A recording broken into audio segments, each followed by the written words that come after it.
Hello friends, नमस्कार। मैं सिकंदर कुमार आप सभी का स्वागत करता हूं। न्यूज़पेपर एनालिसिस सीरीज में आज है 22 जून और कल भी हम लोग न्यूज़पेपर एनालिसिस नहीं किए थे, तो कल का और आज का 21 जून और 22 जून का कुल 8 आर्टिकल है इसमें शामिल किया गया है, जो कि महत्वपूर्ण है किसी भी पीसीएस परीक्षा के लिए, खास करके पीपीएससी की परीक्षा के लिए। तो देखिए, पहला आर्टिकल है इसमें, जम्मू कश्मीर में परिसीमन की तैयारी, आयोग सक्रिय। ये परिसीमन की जब से जम्मू कश्मीर को जो है यूटीज़ बनाया गया है ना, यूनियन टेरिटरीज बनाया गया है, संघ शासित क्षेत्र बनाया गया, तब से वहाँ पर जो है परिसीमन के लिए जो है एक आयोग का गठन कर दिया गया था और जिसकी रिपोर्ट के आधार पर जो है अब इस पर पहल करने की बारी आ गई है, जिसको लेकर के 24 जून को प्रधानमंत्री ने जम्मू कश्मीर के सभी दल के नेताओं को आमंत्रित किया है और उस पर गंभीरता से जो है मीटिंग होगी और उसके बाद फिर परिसीमन होगा। तो परिसीमन जो होगा, परिसीमन में जो है कुल अभी जम्मू एंड कश्मीर में जो है 111 सीट है, अब बढ़ करके हो जाएगा 114 सीट विधानसभा का, है ना। परिसीमन क्या होता है? परिसीमन होता है जब भी विधानसभा के किसी भी राज्य और संघ शासित क्षेत्र में जहाँ पर विधानसभा है उसमें विधानसभा की सीट बढ़ानी होती है, तो परिसीमन आयोग के सिफारिश के आधार पर ही उसको बढ़ाया जाता है ना। वो उस पर जो है परिसीमन आयोग की सिफारिश के आधार पर संसद का जो उसमें मोहर लग जाता है, संसद में वो पारित हो जाता है, तब जा करके उस राज्य में विधानसभा की सदस्य की संख्या उतना निर्धारित हो जाती है। तो इस परिसीमन आयोग जो है अब 3 सीट बढ़ जाएगा, जो कि अब 114 हो जाएगा वहाँ पर परिसीमन आयोग के रिपोर्ट के अनुसार। ठीक है, तो इसमें 24 सीट वो भी जो गुलाम कश्मीर है पीओके वाला, जो कि पाकिस्तान के कब्जे में है, तो वो भी इसमें इंक्लूड है 111 सीट में। ठीक है, तो ये हो गया आपका परिसीमन आयोग। इसमें जो है आपको बस ये देखना है कि परिसीमन आयोग गठित हुआ था 2019 में, जब जम्मू एंड कश्मीर को जो है यूटीज़ बना दिया गया था, तब जाकर के एक रंजन देसाई के नेतृत्व में परिसीमन आयोग का गठन किया गया था उसी समय, है ना। जस्टिस रंजन देसाई, है ना, ये रिटायर्ड जस्टिस थे, उन्हीं के नेतृत्व में ये किया गया था, जस्टिस रंजन देसाई के नेतृत्व में। ठीक है, तो ये अपना रिपोर्ट दे दिए, उस पर अब जो है गंभीरता से अमल किया जा रहा है। तो थैंक यू। नेक्स्ट देखते हैं, सॉरी, नेक्स्ट है, देखिए नेक्स्ट आर्टिकल है, लक्षद्वीप प्रशासन ने दिया हाई कोर्ट न्यायाधिकार क्षेत्र बदलने का प्रस्ताव।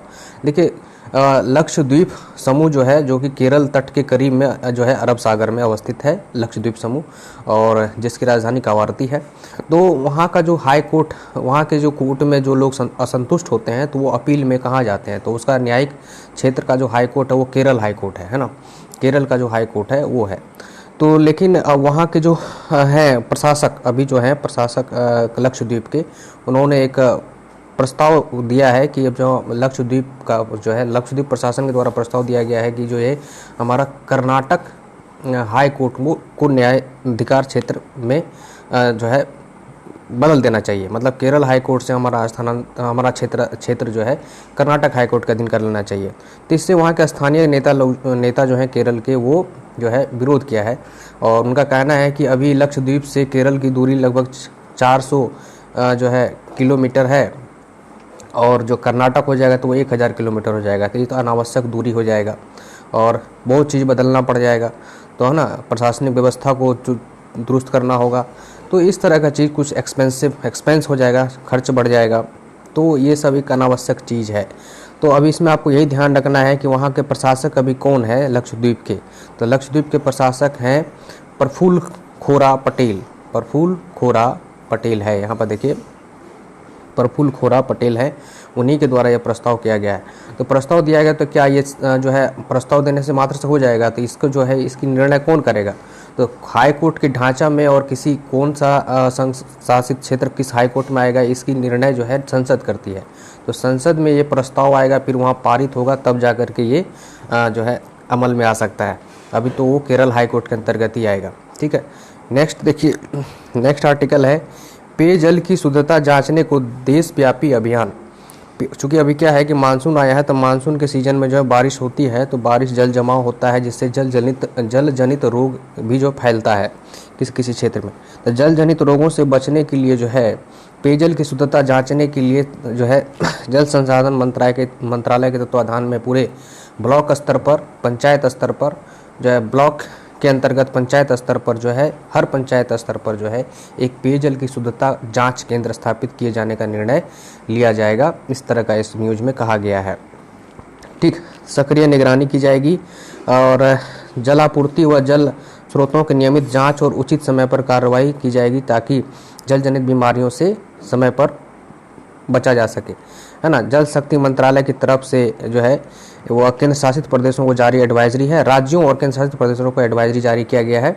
जल जीवन मिशन के तहत जो है पानी गुणवत्ता जांचने और नियमित निगरानी सुनिश्चित करने के लिए ग्राम पंचायत स्तर पर गठित कमेटियां को सक्रिय भागीदारी निभाने के लिए कहा गया है, ठीक है। और पंचायत स्तर पर जो है इस तरह का जांच केंद्र स्थापित किया जाएगा जो पानी का जो है जांच करेगा पीने योग्य है कि नहीं, तभी जाकर के उसको पिया जाएगा। क्योंकि है क्या कि किसी किसी क्षेत्र में जल जनित रोग का जो है प्रसार होने लगता है और वो एक विस्तार रूप ले लेता है ना। खास करके बच्चों में या बुजुर्गों में ये ज़्यादा देखा जाता है। तो ये है। अगला है देखिए, टीकाकरण महाअभियान के पहले दिन बना रिकॉर्ड। जैसा कि हम जानते हैं कि जो है प्रधानमंत्री का जो है घोषणा हुई थी कि 21 जून को जो है टीकाकरण का महाअभियान शुरू होगा। तो इस महाअभियान शुरू का जो पहला दिन था 21 जून को, उसमें जो है अभियान में 18 से अधिक उम्र वाले के लिए महाअभियान चलाया गया था। तो इसमें 83 लाख टीके एक दिन में लगे, जो कि अपने आप में एक रिकॉर्ड है। 83 लाख टीका एक दिन में पड़ा। केंद्रीकृत प्रयास का दिखा असर, मतलब ये है केंद्र की तरफ से जो है ये अभियान को चालू किया गया था। लगभग 82.70 लाख डोज लगाई गई एक दिन में। जस्ट एक दिन पहले ही उसमें जो है इस अभियान शुरू होने से पहले एक दिन में 36 लाख डोज लगा था पूरे भारत में सभी राज्यों को मिला करके।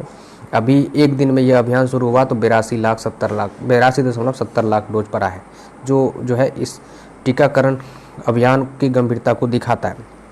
खास बात तक क्या है, अब तक लगाए गए 28 करोड़ से डोज, इसमें 23.27 करोड़ पहली और 5.05 करोड़ दूसरी डोज तक अभी तक पड़ चुका है ये डोज, ये बता रहा है। और एक दिन में जो ये हुआ है 82 लाख डोज पड़ा है, ये अपने आप में एक रिकॉर्ड है, ठीक है। तो ये दिसंबर तक अभियान चलाए जाने का जो है भारत सरकार का निर्णय है। अब देखिए दिसंबर तक में ये खत्म होता है कि नहीं। अगला आर्टिकल है, देखिए महत्वपूर्ण आर्टिकल है, पाकिस्तान के इमरान खान के द्वारा सिपरी के बारे में जानते होंगे। सिपरी जो है एक इंस्टीट्यूट है, Stockholm International Peace Research Institute. ये सिपरी करता क्या है कि जैसे पूरे विश्व में जिसके पास परमाणु हथियार जितने हैं, हथियार क्या क्या है उसका जो है आकलन करता है और रिपोर्ट देता है, किसके पास कितना हथियार है, परमाणु हथियार कितना है, ठीक है। तो ये सिपरी जो है ये भारत के पास और पाकिस्तान के पास जांच किया तो इसको पता चला कि जो है पाकिस्तान के पास 2020 में 165 परमाणु बम है, परमाणु हथियार है, और वहीं भारत के पास जो है 160 है। तो यही बात सिपरी के द्वारा पूछा गया इमरान खान से कि आपके पास इतना परमाणु हथियार क्यों है। तो इन्होंने जवाब में दिया कि वो कश्मीर का मुद्दा अगर सुलझा लिया जाए, सुलझ जाए तो हमें इनका कहना था कि परमाणु हथियार किसी को हम आक्रमण करने के लिए या प्रतिरक्षा के लिए रखे हैं। और ये भी कहा, दोहराया कि अगर कश्मीर मसला हल हो जाए तो परमाणु बम रखने की ज़रूरत ही नहीं होगी। मतलब एक प्रकार से भारत को दो टूक बात कहा है परमाणु बम रखने के संदर्भ में, ठीक है। जवाब देते हुए गोल में भारत को घेरते हुए जवाब दे दिया। इनका कहने का मतलब है कि भारत के पास भी तो है, हमारे पास भी है, ठीक है। तो ये चीज़ है। और इन्होंने कहा है कि जो है कश्मीर मसला को सॉल्व करने में अमेरिका साथ दे, तो इन्हें इस बात को दोहराया। अगला आर्टिकल है, देखिए कोरोना से मौत पर मृत्यु प्रमाण पत्र देने की प्रक्रिया सरल होनी चाहिए। सुप्रीम कोर्ट ने केंद्र सरकार को कहा है कि कोरोना के बाद जो मौत हुई है उस पर जो है मृत्यु प्रमाण पत्र मिल रहा है, उस पर वो मेंशन नहीं किया जा रहा है कि कोरोना से मौत हुई है। तो इस पर जो है और प्रमाण पत्र बनने में एक जटिल प्रक्रिया के दौर से गुजरना पड़ रहा है, उसको सरल करें और उस पर बाकायदा मेंशन करें कि जो लोग हॉस्पिटल में भर्ती हुए और कोरोना की चपेट में आकर के उनकी मृत्यु हो गई, और तो उनको जो है उसकी मृत्यु प्रमाण पत्र में वो मेंशन होना चाहिए कि वो कोरोना से मृत्यु हुई है। अभी 1-2 दिन पहले ही महामारी से मौत पर 4 लाख मुआवजे की मांग पर भी जो है फैसला सुरक्षित है। मतलब सुप्रीम कोर्ट ने केंद्र से पूछा है कि आपने जो है कोरोना से मृत्यु होने पर उनको 4 लाख क्यों नहीं देंगे।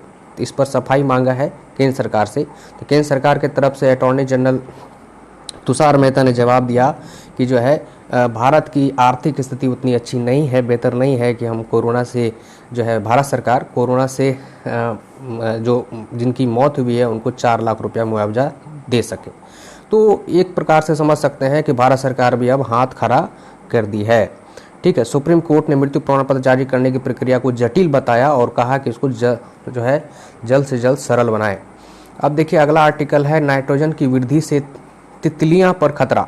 नाइट्रोजन की वृद्धि जो है बढ़ रही है, तो बढ़ने वायुमंडल में नाइट्रोजन की वृद्धि जानते हैं, वायुमंडल में तो एक तो नाइट्रोजन ही है 78%, वो तो है ही, और भी इसमें वृद्धि हो रही है जिसके कारण जो है मिट्टी में नाइट्रोजन का अंश बढ़ता जा रहा है। वायुमंडल का नाइट्रोजन मिट्टी में बढ़ता जा रहा है। तो कारण क्या है कि जो ऐसे हम रासायनिक उर्वरक प्रयोग करते हैं तो मिट्टी में और भी जो है नाइट्रोजन बढ़ रहा है। दूसरी बात, उद्योग में जो हम ईंधन जलाते हैं उससे भी नाइट्रोजन उत्पन्न होता है, गाड़ी घोड़ा चलाते हैं उससे भी नाइट्रोजन उत्पन्न होता है। तो इन सारे नाइट्रोजन की उत्पत्ति से जो है वायुमंडल दूषित हो रहा है और मिट्टी भी दूषित हो रहा है। पेड़ पौधे पर उसका असर पड़ रहा है। ठीक है, ओजोन लेयर में भी इसका दुष्प्रभाव पड़ रहा है, जिसके कारण क्या हो रहा है, पेड़ पौधे पर असर पड़ रहा है, मिट्टी पर असर पड़ रहा है, जिसके कारण जो है कुछ स्विट्जरलैंड के कुछ तितली की प्रजातियां हैं उस पर ये देखा गया है कि गंभीर संकट आ गया है। तो जो है इसलिए चेताया गया है कि तितलियां पर असर तो पड़ ही रहा है और साथ ही साथ आम जनजीवन मानवों पर भी इसका प्रभाव पड़ रहा है। इसीलिए नाइट्रोजन के बढ़ते स्तर को ध्यान में रखते हुए जो जलवायु परिवर्तन की दिशा में ये नाइट्रोजन का बढ़ना, जैसे कार्बन का बढ़ना जो है चिंता का विषय है, उसी तरह से नाइट्रोजन का बढ़ना भी चिंता का विषय बन सकता है। इसलिए इस पर ध्यान देना चाहिए। अगला देखिए, कोरोना से जंग में मददगार हो सकता है गट बैक्टीरिया। गट बैक्टीरिया का मतलब ये होता है कि हम जानते हैं कि हमारे जो हम खाना भोजन खाते हैं, कुछ भी खाते हैं, तो उसको पचाने के लिए पेट में कुछ बैक्टीरिया होते हैं। तो गट बैक्टीरिया का मतलब ये होता है कि पेट का बैक्टीरिया, है ना, आंत का बैक्टीरिया। तो इसमें ये कहा गया है कि आंत का कुछ बैक्टीरिया है, ये शोध में पाया गया है। दक्षिण कोरिया के वैज्ञानिकों ने अध्ययन किया है कि ये कहना है कि जो है पेट में मतलब गट में कुछ बैक्टीरिया है, बैक्टीरिया का नाम है बिफिडोबैक्टीरियम। यहाँ देखिए बिफिडोबैक्टीरियम है जो कि कोरोना से लड़ने में सक्षम है और पेट को और फेफड़ा को संक्रमण होने से बचा सकता है ये, है ना। तो ये जो है कोरोना से लड़ने में सक्षम है। तो ये बैक्टीरिया को अगर बढ़ाया जाए पेट में तो वो कोरोना से लड़ सकता है। तो ये शोध में ये दक्षिण कोरिया के वैज्ञानिकों ने पाया है। तो आज के इन आर्टिकल के वीडियो में न्यूज़पेपर एनालिसिस में इतना ही। थैंक यू, धन्यवाद। कल देखते हैं क्या होगा।